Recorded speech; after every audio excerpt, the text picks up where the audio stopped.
छुटता पसीनावा पियावा के बिना ना पड़ता नीनावा गरमी के दिनावा में छुटता पसीनावा पियावा के बिना ना पड़ता नीनावा भेजल वाला जो छोड़ता नी गाँव जहावा लागे न सरिया में बिना डोला दाए देवरू सुता के कवरिया में बिना डोला दाए देवरू सुता के कवरिया में बिना डोला दाए देवरू सुता के कवरिया में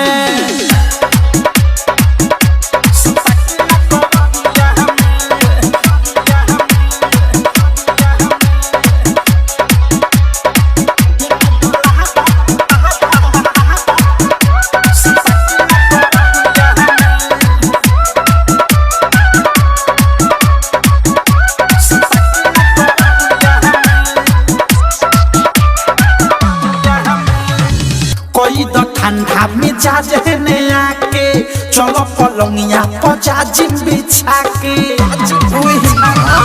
एक तो गर्मी में गरम में जा रहानी भोर से पी गई 4 लोटा पानी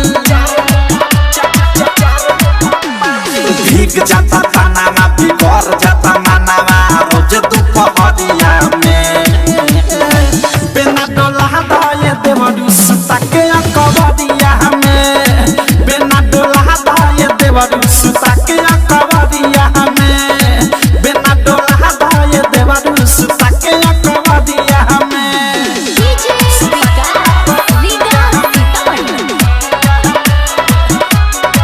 नित्या रिकॉर्डिंग स्टूडियो नरौरा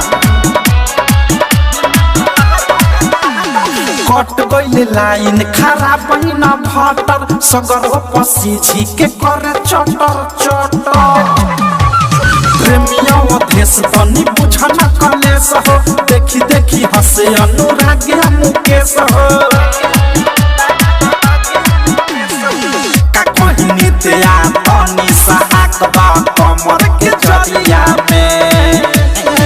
बिना डोला दाए देवरू सुता के कवरिया में बिना डोला दाए देवरू सुता के कवरिया में बिना डोला दाए देवरू सुता के कवरिया में